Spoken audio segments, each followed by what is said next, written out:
reçoit les bénédictions, vous pouvez bénir aussi. Que Dieu Tout-Puissant vous bénisse dans sa divine volonté. Au nom du Père, et du Fils, et du Saint-Esprit. Amen.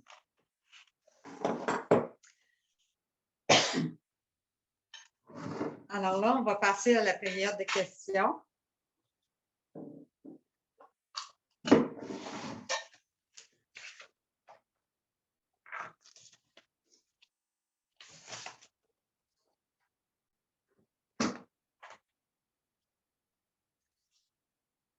Avant la prochaine date, Zoom, Oui, c'est le 24 février, le 4e jeudi du mois de février, le 24.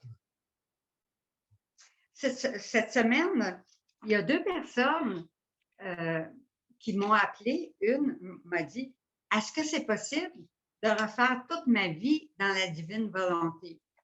Alors, j'ai dit, bien oui, certainement que c'est possible. Puis une autre m'a appelé pour me dire que sa maman était très, très, très malade, puis que là, elle disait, comment je fais ça, là? Comment faire pour refaire la vie dans la vie de ma maman, là, qui est très, très malade?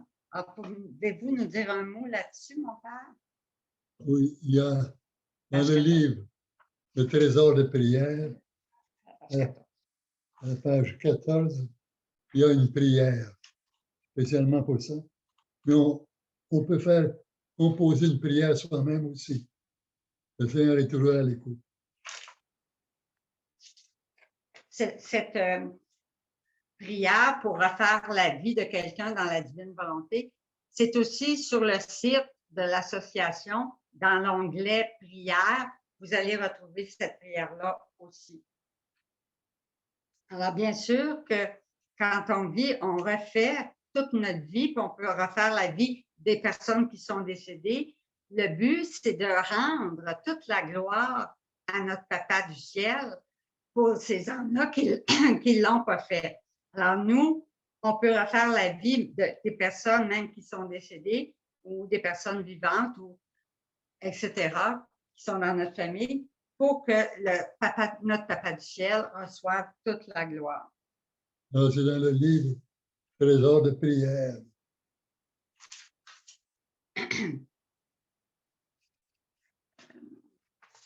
Une autre question ici. Lorsque quelqu'un nous demande quelque chose, par exemple, une sortie, une activité, elle dit, doit-on toujours dire oui lorsqu'on est dans la divine volonté, ou comment fait-on pour prendre une décision qui soit en accord avec la divine volonté?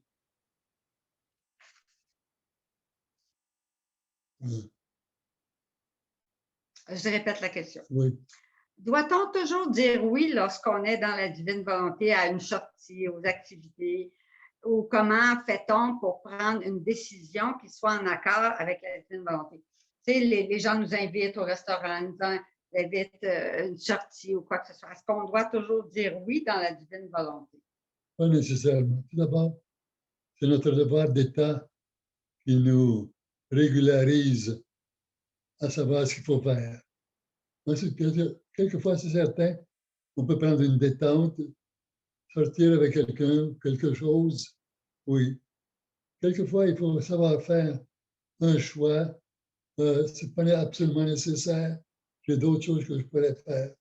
Alors, demandez à l'Esprit Saint, au Seigneur Jésus, à Dieu le Père, de vous éclairer.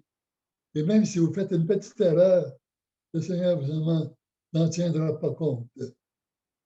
Parce que quelquefois, on s'aperçoit après coup que ça n'a pas été une bonne décision. On ne savait pas avant. En tout cas, intérieurement, demandez au Seigneur de vous éclairer. Et souvent, il vous éclaire. Vous pouvez toujours demander. Si c'est quelque chose qui demande plus de réflexion, vous pouvez toujours demander conseil à quelqu'un qui peut vous aider, vous conseiller. Et puis aussi, donc, en premier lieu, on peut dire, on met ça dans la prière pour savoir qu'est-ce que l'Esprit Saint va nous indiquer. Et ensuite, on peut se poser la question, qu'est-ce que Jésus ferait s'il était à ma place? qu'est-ce que Marie ferait si elle était à ma place?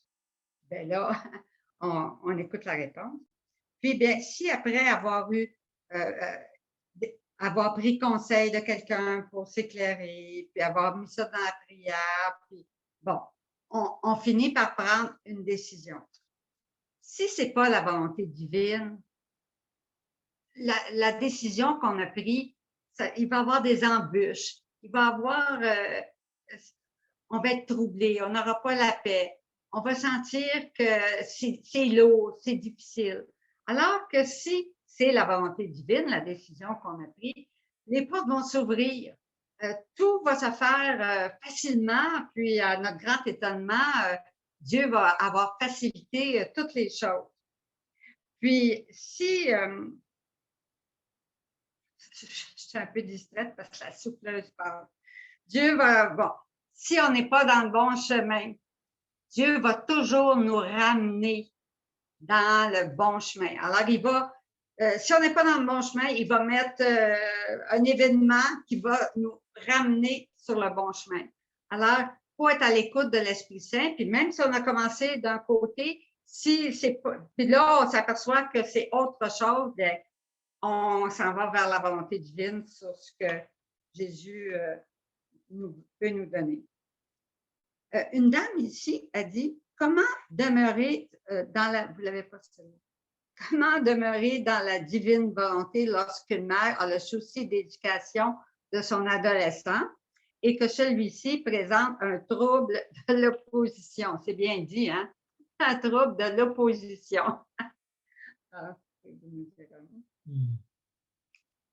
Tout d'abord, la mère ou le parent doit demander au Seigneur conseil intérieurement. Aussi, se souvenir que le parent a le droit de décider pour l'autre quand c'est quelque chose qui concerne la famille, mais que par contre, il ne peut jamais forcer l'autre personne. C'est la même chose que Dieu fait avec nous. Il nous donne la lumière, mais ne nous force pas à faire une chose. Alors, le parent ne peut pas vraiment forcer l'enfant à faire quelque chose.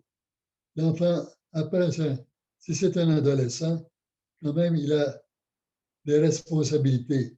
L'adolescent ou l'adolescente a des responsabilités en elle-même. Alors, plutôt que de faire une guerre qui va durer un mois, quelquefois, c'est bon de laisser l'enfant faire. Mais par contre, ça dépend du sujet. Si l'enfant commence à blasphémer, alors le parent, la mère doit lui dire, arrête de blasphémer. Je ne veux pas entendre ça ici dans cette maison ici. Tu es sous mon autorité et moi, je n'en veux pas de blasphème. Et le parent peut même imposer une pénitence à l'enfant qui ne veut pas écouter. Il y a des degrés, il faut toujours conserver des degrés d'importance. Par exemple, pour une peccadille ou une faute qui est à 50%, on ne peut pas donner une punition à 300%. Il faut équilibrer les choses. Alors, même si le parent ou la mère ou le père sont fâchés en eux-mêmes, ils doivent s'apaiser et voir qu'est-ce que c'est qui est le mieux pour l'enfant. Quelquefois, il suffit de lui dire, qu'est-ce que toi, tu vas faire plus tard quand tu auras des enfants? Vas-tu faire la même chose? Tu vas vouloir que ton fils ou ta fille te réponde, saute sur toi. C'est certain que si l'enfant essaie de vous agresser, vous avez le droit de vous défendre. Et même de l'envoyer dans une institution spéciale si ça revient trop constamment. Alors, demandez conseil à quelqu'un. Il y a des groupes de conseils justement pour les familles, pour les enfants récalcitrants, ou quelquefois des personnes malades mentalement. Je ne dis pas que votre enfant est malade mentalement, mais quelquefois, si l'enfant prend de la drogue, Alors, il peut se comporter comme une personne malade mentalement. En tout cas, C'est sûr que une chose qu'on peut faire qui est très facile pour rester dans la divine volonté, c'est que faut rester dans la paix. Là, quand l'adolescent nous fait sortir de nos gonds, bien, on voudrait bien garder la paix, puis on dit comment on fait, comment on arrive, parce qu'il m'exaspère. Alors, à ce moment-là, vous allez faire des rondes. Hein? Vous allez aller chercher dans le cœur de Jésus, vous allez entrer en lui, vous transformer en lui, puis aller chercher dans son sacré cœur tout ce que votre fils a besoin. Alors, s'il a besoin de voir clair dans sa vie, s'il a besoin de lumière, il a besoin de sagesse, il a besoin d'amour, il a besoin de bonté, il a besoin de miséricorde, il a besoin de justice. Alors, vous allez tout chercher ça. Le cœur de Jésus est rempli, puis il dit, prenez tout. Plus vous prenez, plus je suis content. Alors, gênez-vous pas. Vous prenez tout ce que votre enfant a besoin, là, et puis, ben, vous ne la faites pas devant votre enfant, là. Vous la faites dans votre cœur, sinon ça va l'irriter encore davantage. Mais alors, une fois qu'il est parti ou pendant, si vous êtes capable, ben, on va chercher dans le cœur de Jésus tout ce que l'enfant a besoin. Puis à ce moment-là, bien, le Seigneur, pendant que nous, on fait la prière, mais Jésus, lui, est en train de l'éclairer, est en train de lui donner de l'amour, de la sainteté, de la bonté. L'enfant peut l'accepter ou il peut le rejeter. Là vient la liberté de l'homme. Et quand même, nous autres, avec la prière, la ronde qu'on fait, unie à Jésus dans sa divine volonté, ça a une puissance infinie.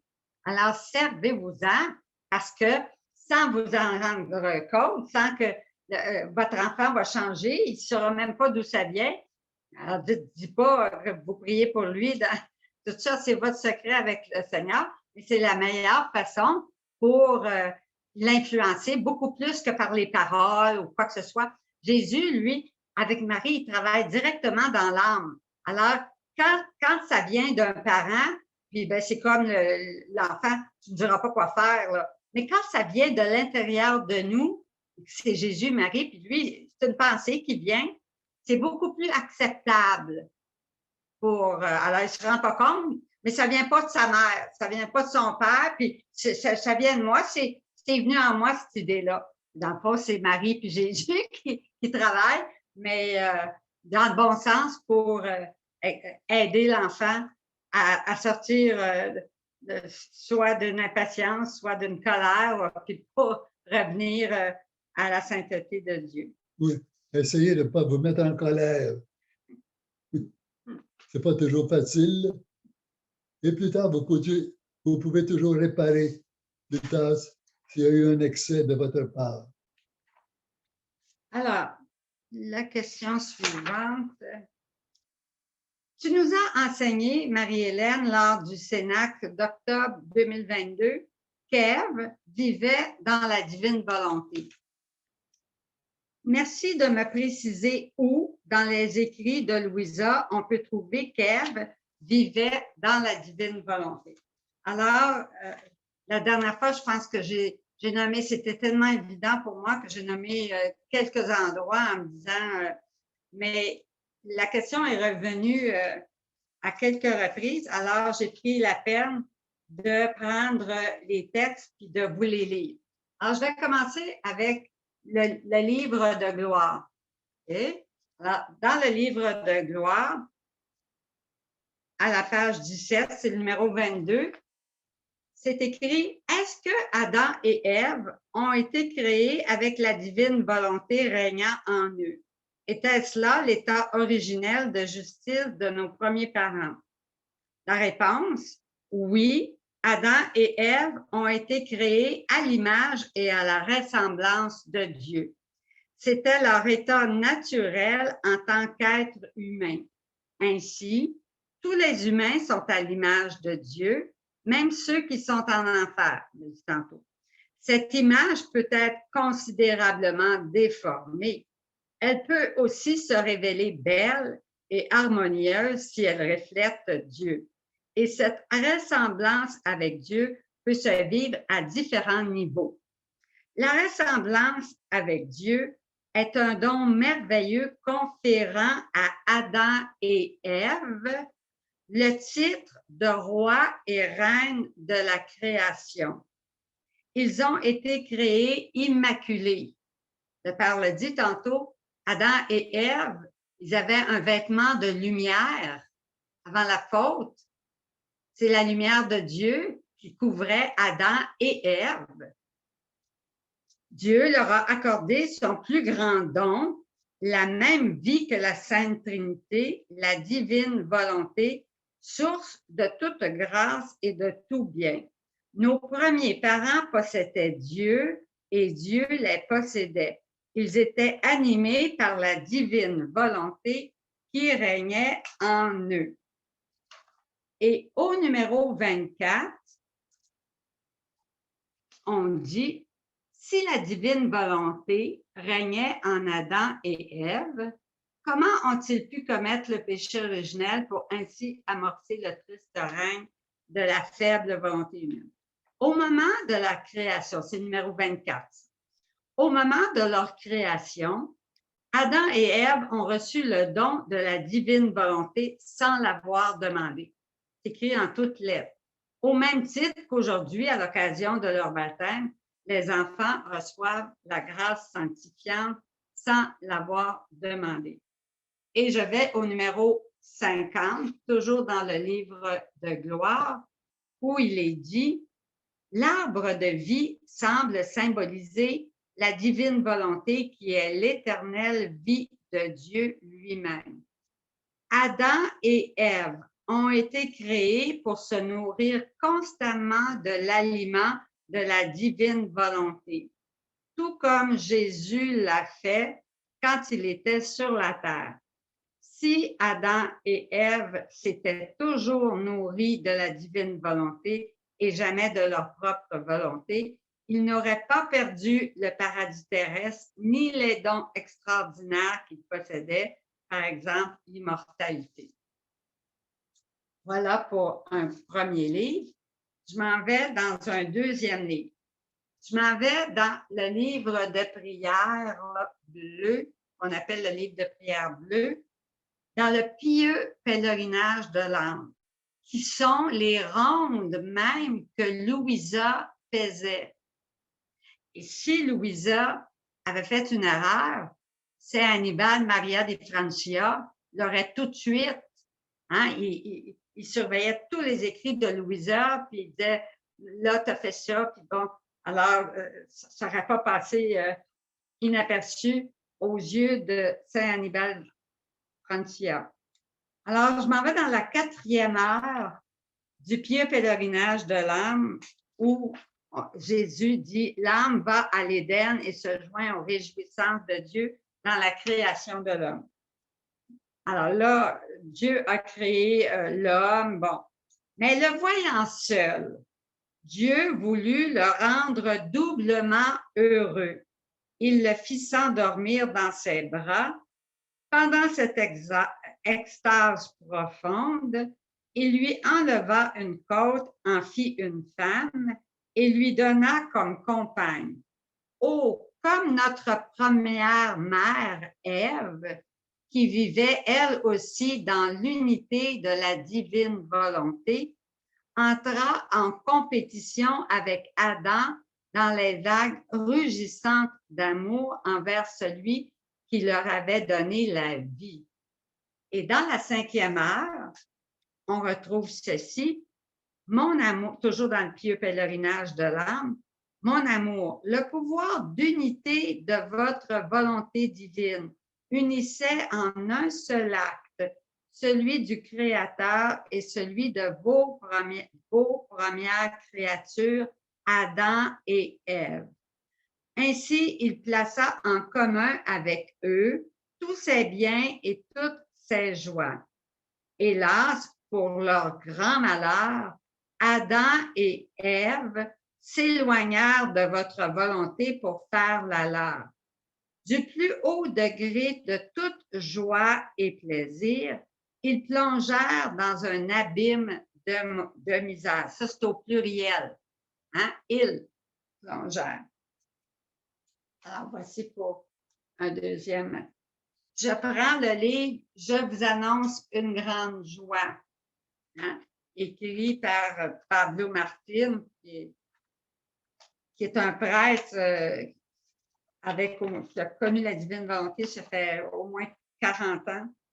Il a écrit Le royaume de la divine volonté. Dans la deuxième partie de « Je vous annonce une grande joie », on a le royaume de la divine volonté. Alors, Dieu en 3 personnes. Puis après ça, on parle de nos premiers parents. Il est écrit, Dieu en 3 personnes créa Adam et Ève et couronna ces magnifiques créatures du don de la divine volonté. Adam et Ève constituèrent immédiatement une famille avec la Sainte Trinité. Ils vivaient au paradis terrestre et possédaient la plénitude de la vie divine, c'est-à-dire la divine volonté, fontaine de toute grâce et cause de tout ce qui existe. Adam et Ève possédaient en eux-mêmes le royaume du Père céleste. Je m'en vais dans un autre livre. Alors ça, c'est un livre que vous ne connaissez pas beaucoup, dont on n'a pas beaucoup parlé, qui s'appelle « Un guide au livre du ciel, les écrits de Louisa évalués à la lumière de la doctrine catholique ». Ça a été écrit par Stéphane Patton, qu'on a connu au tout début, il y a 25 ans. Stéphane, déjà, avant d'écrire le livre, avait écrit des choses en tant que théologien. Il a une maîtrise en théologie de l'Université franciscaine de Steubenville. Alors, il a voulu aider la cause de Louisa très, très fortement. Et c'est comme ça que ce livre-là est sorti.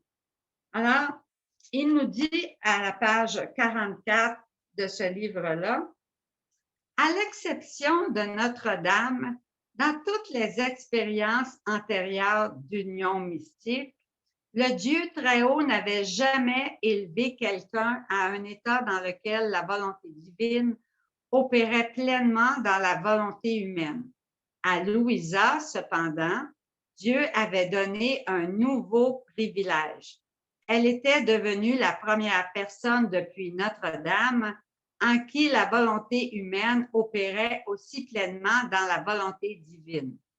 Cet état de vivre dans la divine volonté était tel que Jésus l'a expliqué, la plus haute forme d'union qui est possible dans cette vie entre la créature et le Créateur.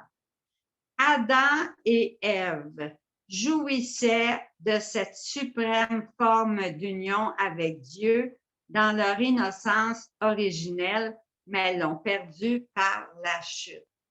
Alors, voyez-vous, et ce petit livre-là, je l'avais lu il y a une dizaine d'années, puis j'ai dit, tiens, cet été, je l'ai relu avec beaucoup, beaucoup d'intérêt.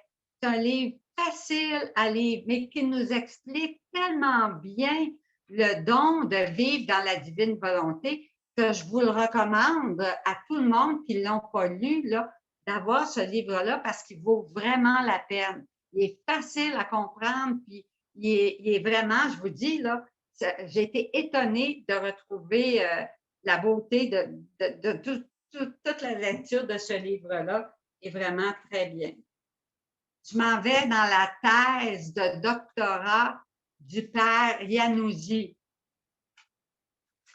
Alors, c'est à la page 122. C'est un texte qui vient du livre du ciel où il est écrit « Conçu avec la puissance créatrice de notre divine volonté ». Attendez, non, c'est l'autre bord. OK. Je reprends parce que je n'étais pas dans la bonne... Ça vient du tome 23, le 11 mars 1928. 2 personnes avaient détruit ce royaume de ma divine volonté, Adam et Ève. Et 2 personnes allaient le refaire, moi, Jésus et la Sainte Reine. Voyez-vous, on retrouve ça dans le livre 23, dans le livre du ciel, où c'est écrit exactement: 2 personnes avaient détruit ce royaume de mon divin fiat, Adam et Ève. 2 autres, moi et la reine souveraine, devaient le refaire. Alors, il faut faire quand même une différence entre Adam et Ève. Les deux vivaient dans la divine volonté. Mais quand Dieu a créé Adam, il l'a créé la tête de toutes les générations humaines. C'est pour ça que quand Ève a péché, puis a mangé du fruit, même si Adam n'avait pas péché, on aurait pu encore, nous, recevoir l'héritage de la volonté divine par Adam. Parce que le rôle d'Ève était d'être une compagne à Adam, et Jésus leur a dit, bien, soyez une seule chair, multipliez-vous. Donc, pour avoir beaucoup d'enfants, bien, Adam avait une compagne, Ève. Alors, même si Ève avait péché, on aurait pu, si Adam avait dit non, on aurait pu recevoir le don de la divine volonté. Ça, c'est important à savoir, que c'est Adam et non pas Adam et Ève qui sont la tête. C'est Adam qui est la tête de toutes les générations. Alors, c'est pour ça que souvent dans les livres, on parle d'Adam parce que c'est lui la tête. C'est lui l'homme qui a été créé, et Ève a été prise d'une côte d'Adam pour en faire une femme, en faire sa compagne, puis pour pouvoir multiplier l'amour de Dieu, les actes dans la volonté divine, puis multiplier les enfants du Père. Alors, il faut comprendre que quand on parle d'Adam, c'est parce que lui, il est la tête de toutes les générations.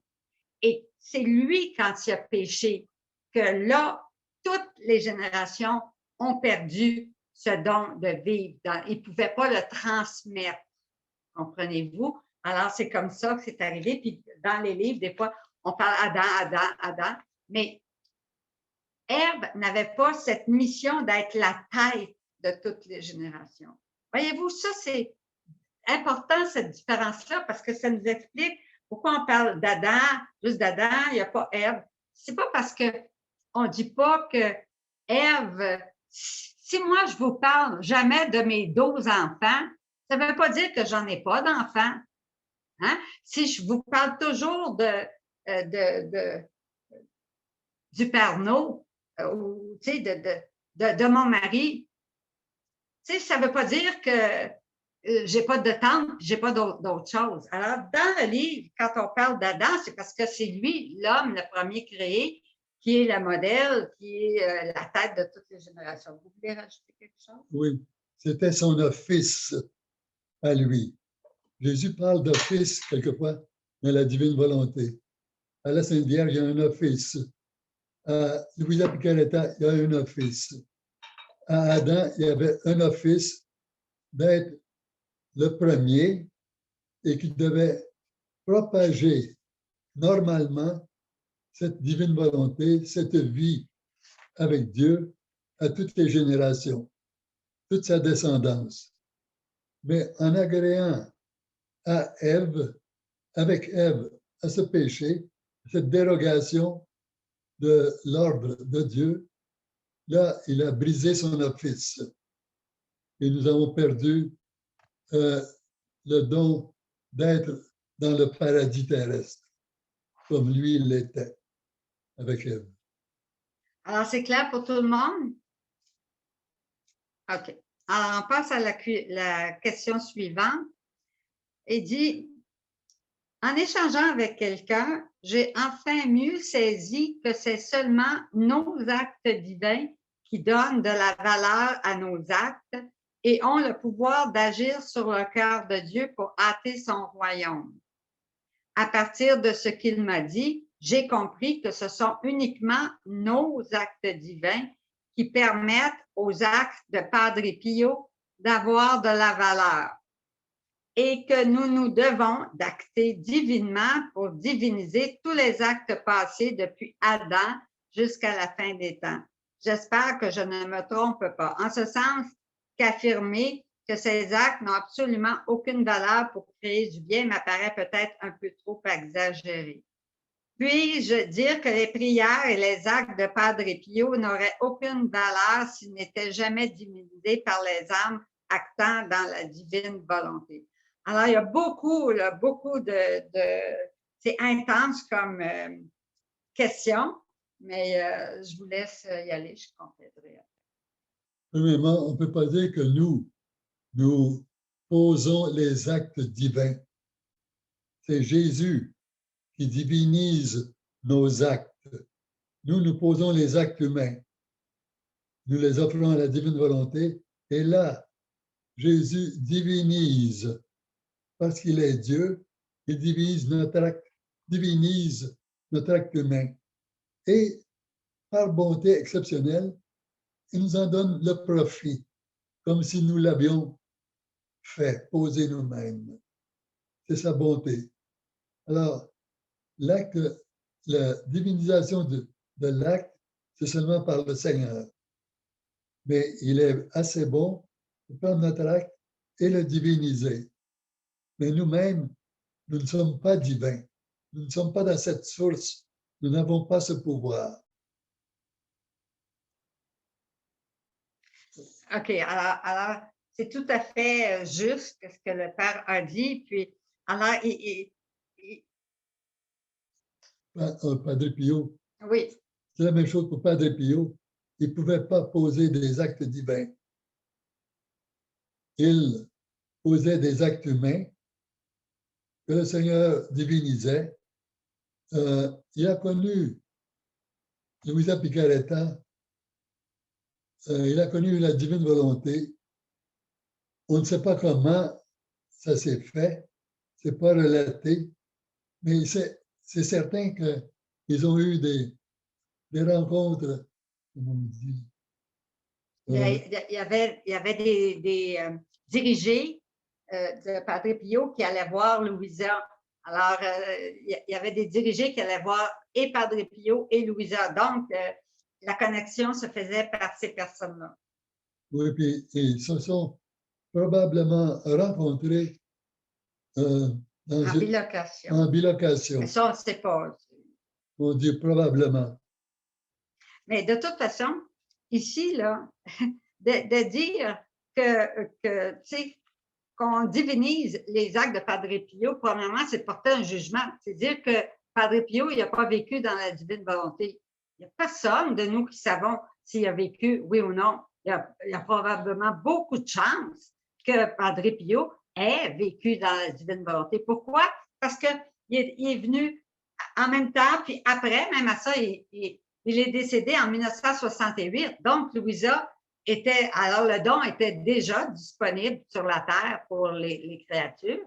Et deuxièmement, ben, Padre Pio a vécu une grande vie de sainteté, puis il y avait les 24 heures de la Passion quand il a reçu les stigmates. Il y avait les 24 heures de la Passion de Luisa Picaretta. Alors, faut pas se prendre pour Dieu puis dire Padre Pio, il vivait pas, ou bien Padre Pio, Dieu seul le sait. Si Padre Pio a vécu, oui ou non, dans la divine volonté. On sera au ciel, mais sur la terre, il n'y a personne qui peut dire telle personne vit dans la divine volonté, telle autre, non, absolument pas. Absolument pas. Donc, il y a beaucoup.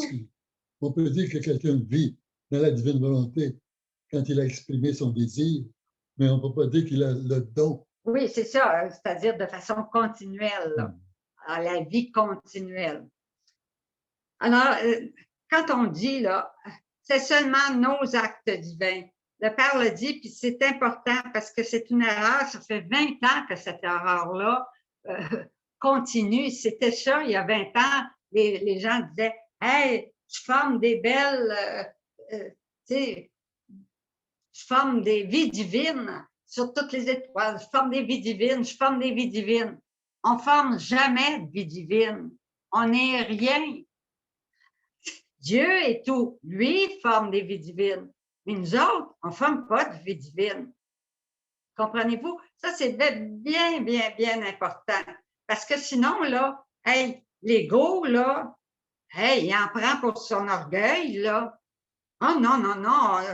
Ouais, bien sûr que c'est le bon Dieu, mais juste le fait de dire nos actes divins, là, oh, déjà, là, l'ego en prend pour lui-même, l'orgueil subtil s'installe sans qu'on le voie, puis bien, l'amour-propre augmente aussi.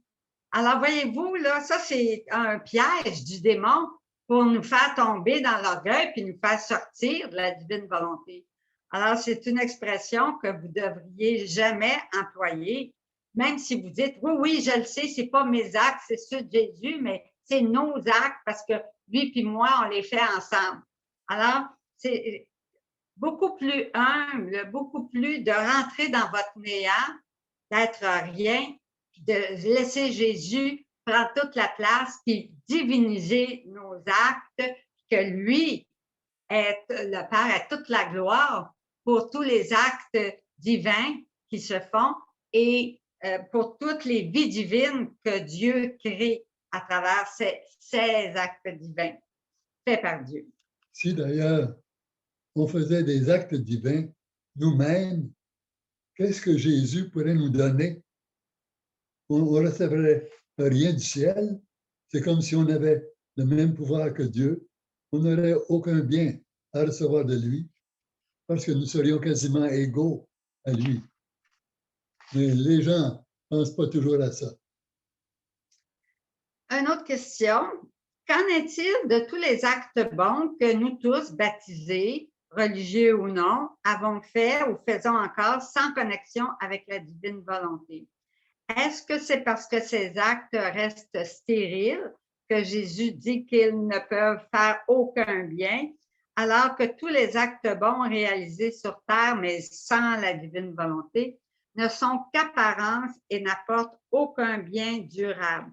Seront-ils oubliés à notre mort? Alors, la dame qui m'a envoyé ça, elle a pris ça d'un texte du livre du ciel dans le volume le 32, OK, volume 32, un texte du 29 avril 1933. Donc, je suis retournée pour voir le contexte de tout le texte pour être capable de lui répondre plus justement. Alors, ce qu'elle veut savoir, c'est, avant qu'on connaisse la divine volonté, on faisait des actes bons. Vous connaissez des personnes, des bonnes personnes qui ont fait des bonnes vies, qui ont fait des actes bons, mais ils n'ont pas connu la divine volonté. Est-ce que tous ces actes-là, ben, sont bons en apparence, mais n'apportent aucun bien durable? Alors, c'est sa question. Je ne peux pas croire que tout ce que j'ai fait avant, ça ne compte pas. Donc, tout le bien avant la divine volonté connue par Luisa Picaretta, tout le bien qui a été fait est compté au ciel. Et si quelqu'un meurt dans la grâce de Dieu, par ses actes bons, il va au ciel. Il a peut-être probablement passé par le purgatoire, mais il va au ciel. Et il vit au ciel, mais pas avec la même gloire que celui qui vit dans la divine volonté. Alors l'exemple qui est donné, c'est comme si quelqu'un, on lui présentait une peinture d'une belle montagne et un lac, des animaux, des oiseaux, des poissons, toute la couleur. C'est une peinture. Tandis que celui qui vit dans la divine volonté a la réalité. Il vit, il voit la montagne, le lac, les oiseaux, les poissons qui sautent, les oiseaux qui volent. Alors, il est dans une vraie vie. C'est ce qu'on appelle la vie divine de Dieu, par adoption, et non pas par nature ou par essence. Alors, avant la divine volonté, les gens pouvaient aller au ciel. Il y en avait qui étaient condamnés à l'enfer parce qu'ils s'étaient détachés continuellement de Dieu, et d'autres qui allaient au ciel parce qu'ils étaient attachés continuellement à Dieu. Alors, mais avec la divine volonté, là, c'est un autre degré avec une autre intensité. C'est l'intensité de la vie divine. Il y a aussi autre chose. Le Seigneur dit, ceux qui vont au ciel, tous ceux qui sont au ciel sont dans la divine volonté. Mais c'est par agrégat. C'est à cause de Jésus-Christ qui a vécu dans la divine volonté et qui a refait la vie de tous, depuis Adam et Ève jusqu'à la dernière personne à la fin du monde. Alors, ceux qui sont au ciel vivent dans la divine volonté, mais pas à cause d'eux-mêmes, c'est par don. Tandis que ceux qui vivent dans la divine volonté vont au ciel, et ça, c'est par agrément, union avec la divine volonté de Jésus. Leurs actes sont divinisés par Jésus. Alors leur gloire est plus grande. Il y en a qui vont dire, c'est injuste avant ceux qui étaient là, avant la divine volonté. Pas du tout. Là, en disant injuste, on se prend pour la justice. Seul Dieu est le juste juge.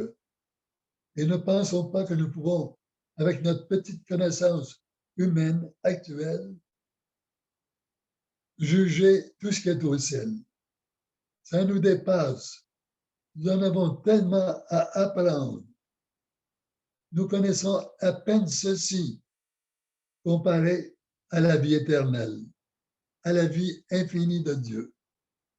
Alors, le Seigneur nous amène et remercions-le, nous qui connaissons la divine volonté, et essayons de faire entrer tous nos ancêtres jusqu'à Adam et Ève dans la divine volonté. Et ça, c'est ce que Jésus fait avec nous. Et il le fait avec nous aussi, quand nous le demandons. Il y a tellement d'éclaircissements que le Seigneur va nous donner petit à petit. Parce que même actuellement, nous sommes limités dans beaucoup de choses, dans beaucoup de déductions. Alors, demandons au Seigneur d'être illuminé. Je vais prendre le texte parce que j'ai une petite réflexion à faire sur le texte. C'est dans le volume, je vous l'ai dit, là, 32, 29 avril 1933. Mon Dieu, épargne-moi de vivre un seul, c'est Louisa qui dit au Seigneur, épargne-moi de vivre un seul instant en dehors de ta volonté. Je pensais à cela lorsque mon toujours aimable Jésus me fit une petite visite et me dit, ma fille, vivre en dehors de ma volonté, c'est vivre sans connexion avec la vie divine en dehors du ciel. J'arrête ici parce que il faut comprendre là, que c'est tellement grand la divine volonté que les mots humains, là, parfois, là, on cherche le bon mot puis on ne le trouve pas.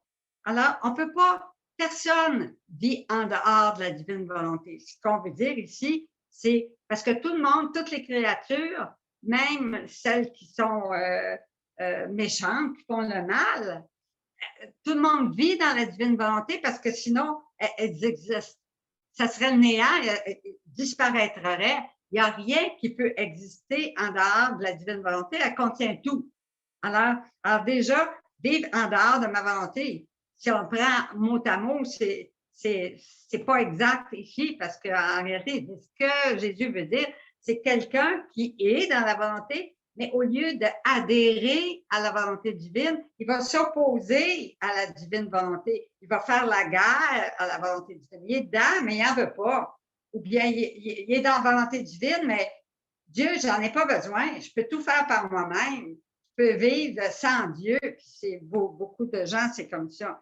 Alors, c'est dans ce sens-là qu'il faut interpréter cette parole-là. Alors, en dehors du ciel. Comme si l'âme ne pouvait avoir d'amitié, de relation avec le Père céleste. On peut dire alors que si l'âme sait qu'elle a un Père, elle ne le connaît pas.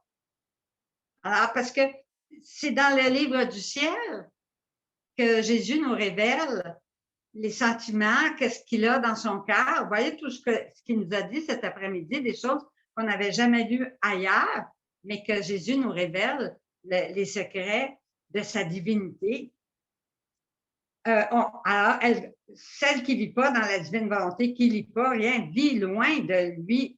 Et par conséquent, elle ne participe pas à ses biens divins, d'autant plus que chaque acte de la volonté humaine qu'elle accomplit prend toujours de la terre qu'elle sait et aime cela, et qu'elle participe ainsi au malheur que produit la terre qu'elle continue à acquérir par ses actes humains. Alors, la terre, là, c'est comme... je vais continuer, puis je dirai après. Si bien que la volonté humaine, sans connexion avec le divin, ne sait que produire beaucoup de terre qui sème les passions, les épines, les péchés et accumule les misères et les tristesses qui affligent sa vie. Chaque acte de la volonté humaine ne fait que ramasser un peu de terre. Par contre, avec chaque acte accompli dans ma divine volonté, la créature perd la terre humaine et acquiert celle du ciel, de sorte que chacun de ces actes prend de ce qui est du ciel et elle agrandit ainsi ses propriétés célestes. Alors, voyez-vous comment c'est important, un seul acte, d'être attentive. C'est le martyr des martyrs, parce qu'il faut à chaque instant être attentive à être connecté à Dieu. Mais en réalité, si on regarde l'amour de Dieu, Dieu nous aime tellement, on a juste à regarder dans les 24 heures de la Passion, dans toute la création, il y a tellement d'amour qu'on veut juste répondre à cet amour, amour pour amour. Alors, à ce moment-là, ça devient beaucoup plus facile parce qu'on fait tout avec Jésus, puis on le fait à sa manière, à lui, avec patience, douceur, bonté, miséricorde. Alors, parce qu'on le laisse faire en nous. C'est tellement agréable, puis c'est tellement que l'âme devient paisible, puis elle se repose en Dieu, puis Dieu se repose dans l'âme. Voyez-vous comment c'est beau et grand, cette vie dans la divine volonté dans laquelle là, Jésus nous introduit et qu'on chemine, que tranquillement, la vie divine grandit en nous pour que notre âme soit d'une rare beauté quand on va aller au ciel, qu'on soit la couronne de gloire du divin fiat. Et même au ciel, la vie divine grandira pour l'éternité. Alors, peut-être vous voulez finir avec ça? Avec un petit mot sur...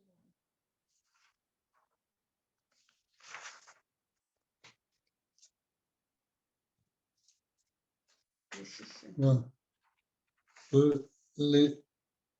On parle de 6 messes pour les défunts. On les nomme maintenant 6 saintes messes, comme si les autres messes n'étaient jamais saintes. Toutes les messes sont saintes, quelles qu'elles soient. Que ce soit le plus petit prêtre ou le plus grand saint qui célèbre la messe, c'est une sainte messe, parce que c'est le sacrifice de Jésus. Le prêtre est le représentant de Jésus. Il reçoit le sacerdoce de Jésus pour poser cet acte de la messe, du sacrifice, renouveler le sacrifice sanglant de Jésus d'une façon non sanglante. Il reçoit ce pouvoir, le prêtre, pour les sacrements aussi, les bénédictions, pour intercéder. Il est un être semblable à Jésus d'une façon entre Dieu et l'homme, pour pouvoir approprier à l'homme ce qui vient de Dieu. Mais c'est un don, c'est certain. Aucun homme peut se dire prêtre. Il reçoit le sacerdoce d'un évêque. Et c'est Jésus qui a donné à ses apôtres, qui sont devenus des évêques, le pouvoir d'ordonner d'autres prêtres. Alors, c'est par la descendance apostolique que nous sommes prêtres. Alors, 6 saintes messes, ce sont des messes pour mettre notre attention à dire pour un défunt, maintenant il y en a qui appliquent ça même à des vivants, pour appliquer ça à un défunt, pour être certain qu'il va en profiter. Quelquefois, c'est même pas suffisant. Et quelquefois, une messe, c'est suffisant pour faire profiter un défunt, pour l'enlever du purgatoire et le faire parvenir au ciel. Ça, c'est le jugement de Dieu. Nous ne pouvons pas juger. Ça me fait penser au trentin de messe. Alors, un trentin de messe, c'est 30 messes qui sont dites par le même prêtre, ordinairement, de fil, une après l'autre, pour une intention. Ordinairement, le don est plus élevé que pour une messe ordinaire. Il n'y a pas beaucoup de prêtres en paroisse qui vont accepter les trentains parce qu'ils ont un devoir. Si c'est le curé de la paroisse, il doit dire les messes qui sont offertes par les paroissiens. Alors, il ne peut pas arrêter les messes pour les paroissiens et continuer son trentin. Alors, dans ce cas-là, on peut demander à un prêtre de dire cette messe-là qui devrait être dite. Il pourrait demander, un curé pourrait demander à un autre prêtre de dire cette messe-là en son nom. Ça pourrait. Moi, personnellement, quand j'accepte des trentains, et beaucoup, je pense, le font, disent, écoutez, je me propose de dire votre trentin. Par contre, il peut y arriver quelque chose où ce n'est pas possible. Si je tombe malade, ou je n'ai pas les choses pour dire la messe, alors je vais manquer. Puis disons que je suis rendu au 25e jour sur 30. Je devrais normalement recommencer le 31.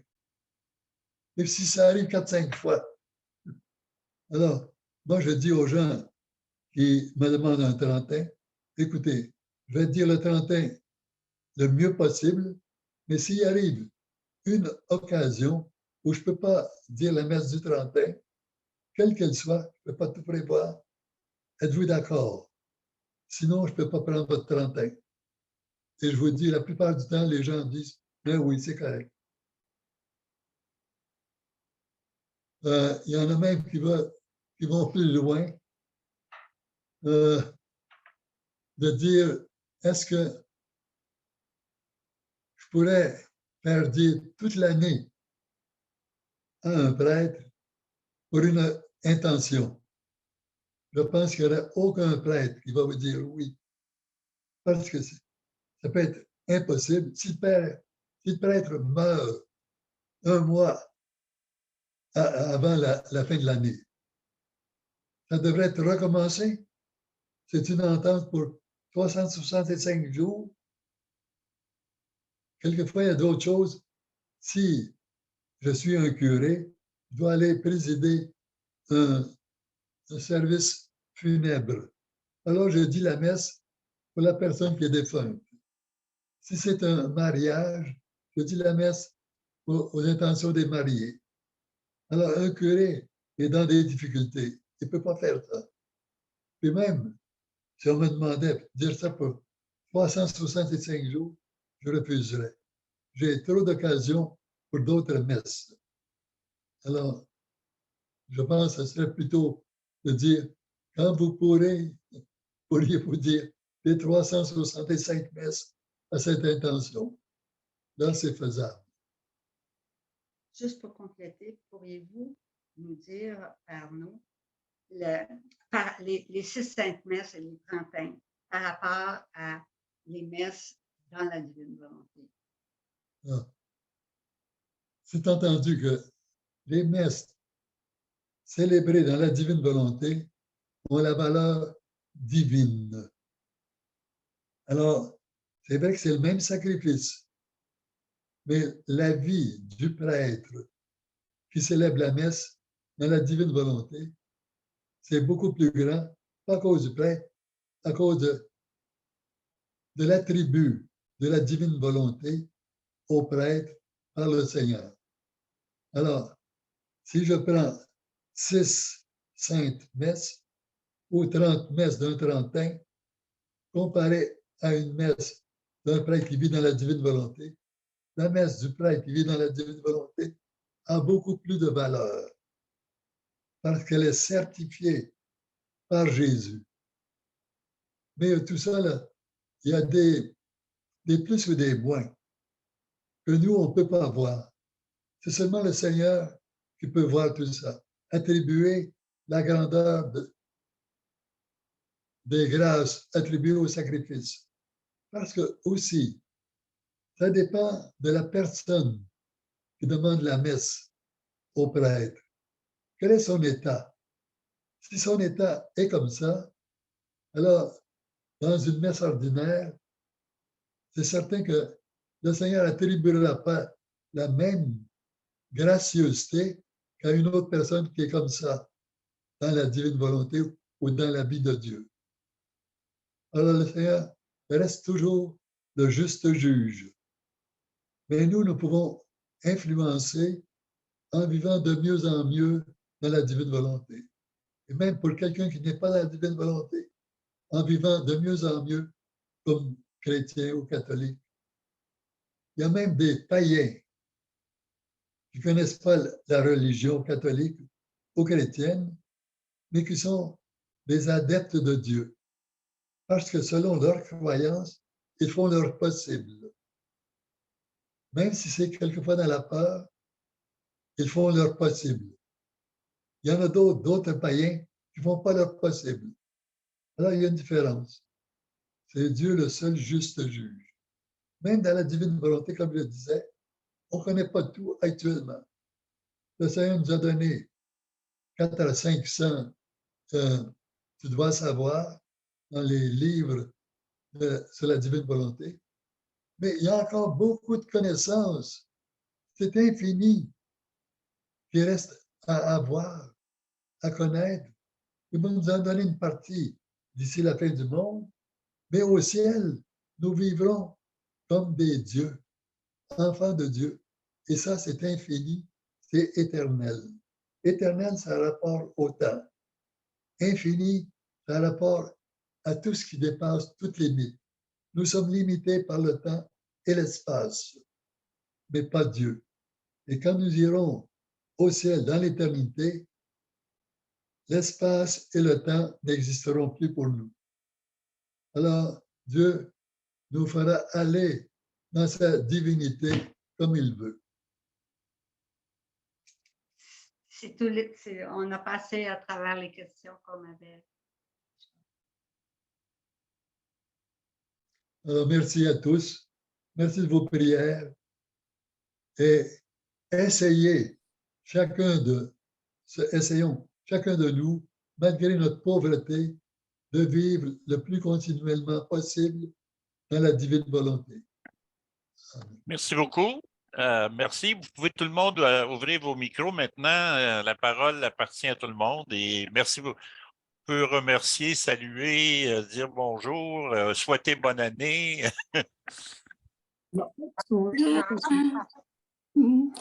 Bonne